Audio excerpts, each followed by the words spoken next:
오늘은 동력학이랑 진동학 강의해 보겠습니다.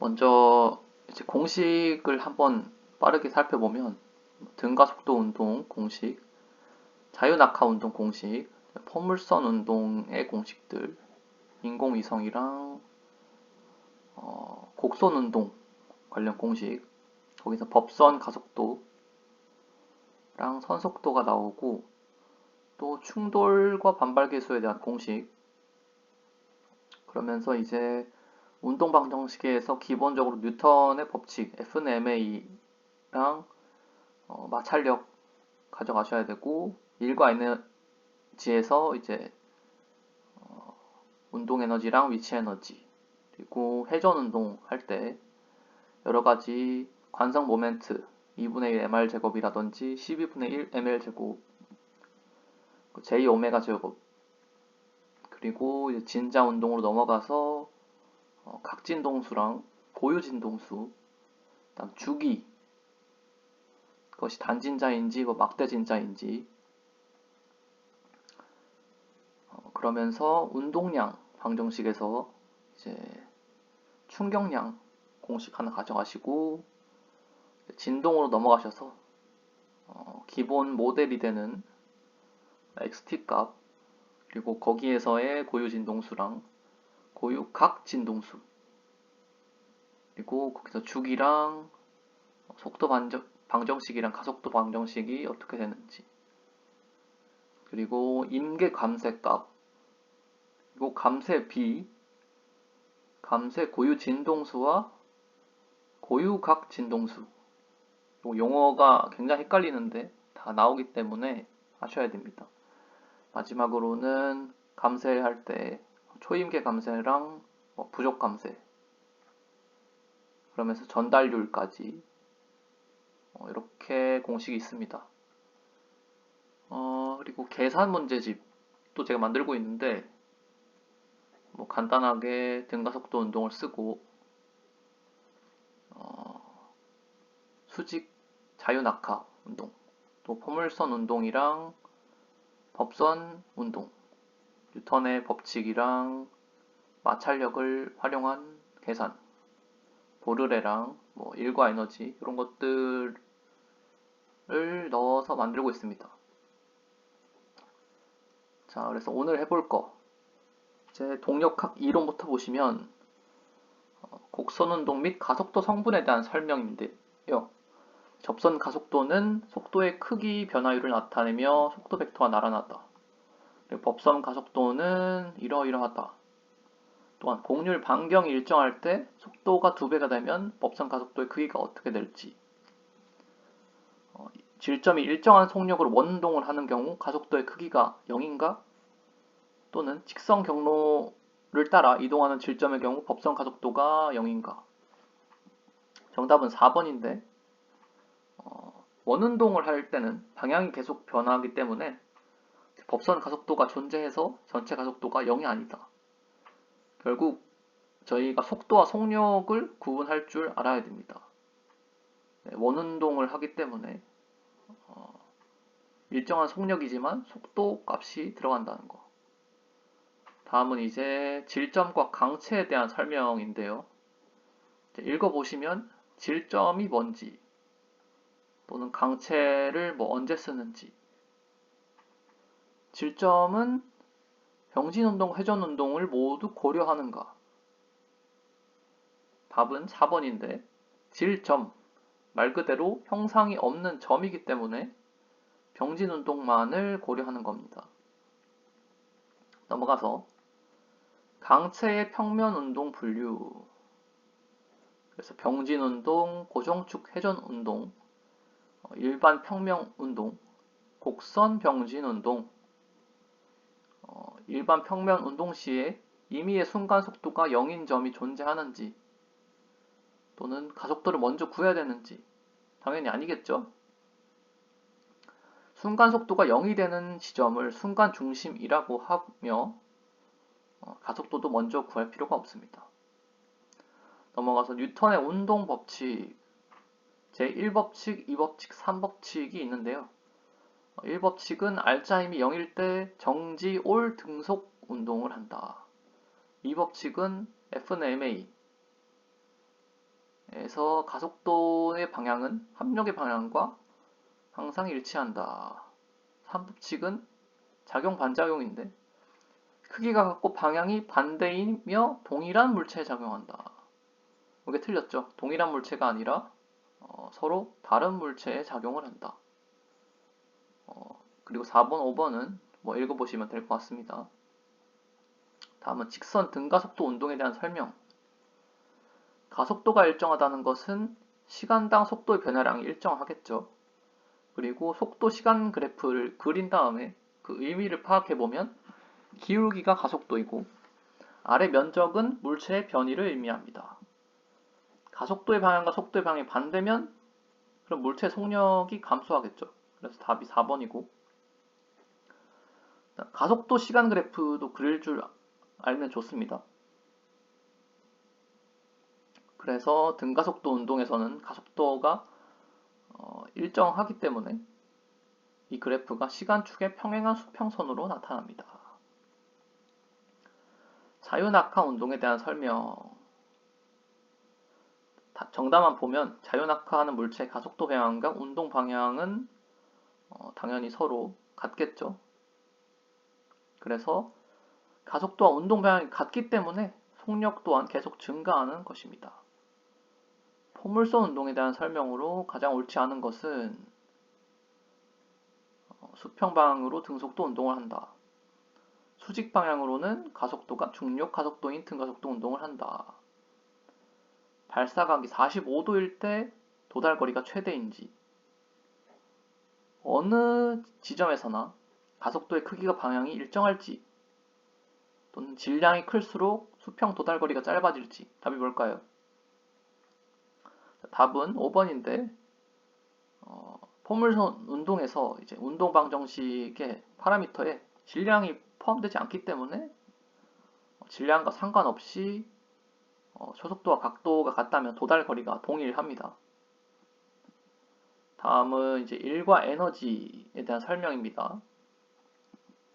당연히 외력이 질점에 향한 일의 총합은 운동 에너지 변화량과 같겠죠. 그리고 중력, 스프링력 같은 보존력이 행한 일은 위치 에너지의 변화로 나타날 수 있다. 3번. 마찰력과 같은 비보존력은 항상 시스템의 역학적 에너지를 보존시킨다. 딱 봐도 틀렸죠? 비보존력, 보존이 안 되기 때문에 역학적 에너지가 보존이 되지 않습니다. 그래서 마찰력의 경우에는 에너지를 열이나 소리 등으로 소산시켜서 에너지를 감소시킨다. 그리고 경로에 의존한다는 것까지 가정하시면 됩니다. 4번도 보시면 수직 항력은 이동 방향과 수직으로 작용하므로 일을 하지 않습니다. 이거 가정하셔야 됩니다. 자, 충격량과 운동량에 관한 설명. I는 FT잖아요. 그래서 충격량은 힘 곱하기 시간, 그리고 운동량의 변화량, 델타 P로도 표현이 됩니다. 2번은 외력의 합이 0일 때 총량이 변하지 않는다. 반발 계수가 1인 경우에는 완전 탄성 충돌이며 운동 에너지가 보존된다. 충격력의 크기는 충격량이 일정할 때 작용 시간이 짧을수록 작아진다. 자, 답은 4번인데 충격력이랑 충격량을 구분하셔야 됩니다. 충격력, 힘 역자죠. 그럼 여기 F를 의미하는데 이제 I가 일정할 때 충격력이 T가 작아지면 이제 F는 올라가겠죠. 그래서 4번이 틀렸습니다. 다음은 문제 5번. 옳지 않은 거 5번만 먼저 보고 넘어가면 회전축의 위치와 상관없이 형상만 같으면 일정하다가 아니라 회전축이 중심에 있는지 끝단에 있는지에 따라서 달라집니다. 나머지는 뭐 읽어보시면 됩니다. 6번 강체의 구름 운동. 이것도 답만 보면 순수 구름 운동을 하는 경우에 마찰력은 시스템의 음의 일을 하여 에너지를 소산시킨다. 순수 구름 운동의 경우에는 순간 속도가 0이므로 마찰력으로 인한 변이가 없기 때문에 역학적 에너지가 보존됩니다. 그래서 넘어가시고 각운동량에 관한 설명. 그리고 각운동량이 이제 벡터이기 때문에 방향을 고려해야 된다. 순간 중심 넘어갑시다. 그리고 에너지 보존 법칙을 이용한 해석에서 T 더하기 V가 일정하다. 그리고 위치 에너지에는 중력 위치 에너지와 탄성 위치 에너지가 포함될 수 있고 이것은 병진 성분과 회전 성분을 모두 고려해야 하며 마찰력이 일을 하는 경우에는 어떻게 된다고 했죠? 역학적 에너지가 감소하겠죠. 그리고 기준면을 변경해도 상태 사이의 에너지 변화량 계산 결과는 동일합니다. 그래서 이렇게 있고 보존역장이라든지 빗면에서의 운동 한번 이거 같이 풀어보시죠.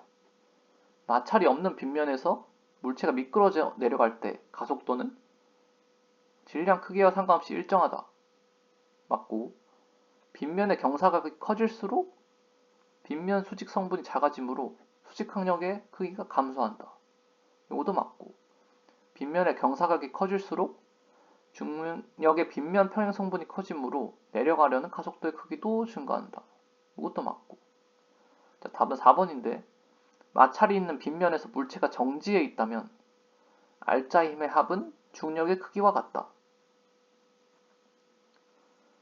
정지해 있기 때문에 알자의 힘은 0입니다. 네. 16번부터는 진동학이거든요. 간단하게 보면 주기와 주파수의 관계가 역수관계이며 각 진동수의 단위가 라디안 퍼 세크인가 그리고 오메가는 2파이 f인가 그리고 변이가 이러할 때 속도의 최대값은 어떻게 되는지 진폭은 어떻게 되는지 이제 A로 관련돼서 되겠죠. 보통 A나 마이너스 A 이렇게 됩니다. 왜냐하면 사인 값이 마이너스 1에서 1까지 움직이기 때문이죠. 보통 조화 운동에서 속도는 변이보다 위상이 90도 앞선다.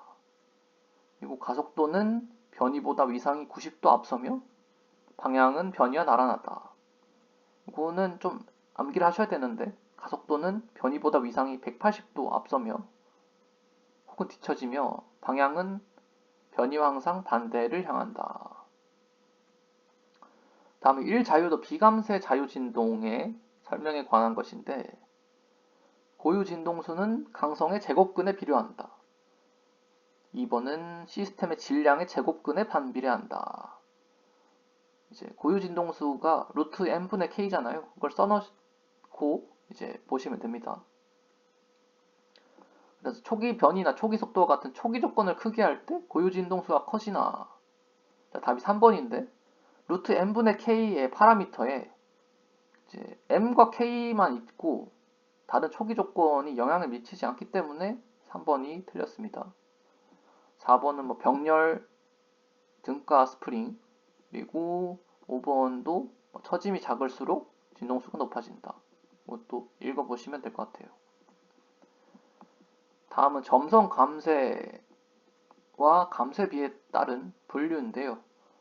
이제 감쇄비가 0일 때, 0과 1 사이일 때, 1일 때, 그리고 1보다 클 때 이거를 다 아셔야 되고 이 설명까지 아셔야 됩니다. 그래서 5번에 보시면 감쇄 고유 진동수 오메가 d가 오메가 n의 루트 1-제타의 제곱으로 표현되기 때문에 제타가 있으면 고유 진동수는 비감쇄 고유 진동수보다 항상 작아집니다. 네. 그리고 선형 진동 시스템을 구성하는 질량 감소의 강성에 대한 설명. 이것도 기출문제로 나왔었는데 질량이 가속도에 저항하는 관성력을 발생시키고 강성의 경우에 복원력을 발생시키고 감쇄는 속도에 비례하는 저항력이고 이것도 앞에 가속도인지 변위인지 속도인지 다 아셔야 됩니다.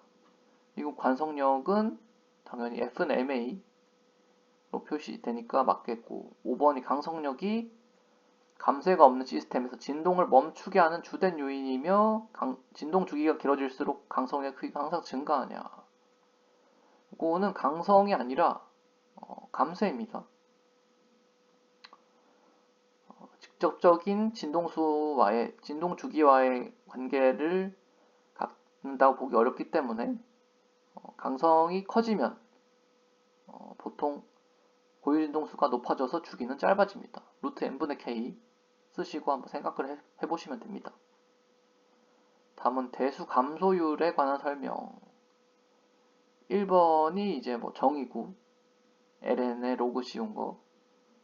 이걸로 감쇄비를 구하면서 또 감쇄비가 작을수록 감소율이 커지나.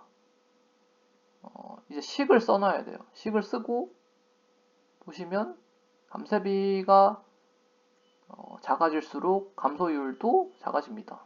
그래서 답은 3번입니다. 20번은 쿨롱 감쇄에 관한 설명인데 미끄럼 표면 사이의 건식 마찰에 의한 감쇄 또 감쇄력의 크기가 속도와 관계없이 일정하며 방향은 운동 반대 방향인지 값이 요거인지 다음에 진폭이 지수함수 곡선을 그리며 감소하는지 답은 4번인데 지수함수가 아니라 선형 직선적으로 감소를 합니다. 자, 요번 강의는 여기까지 하겠습니다.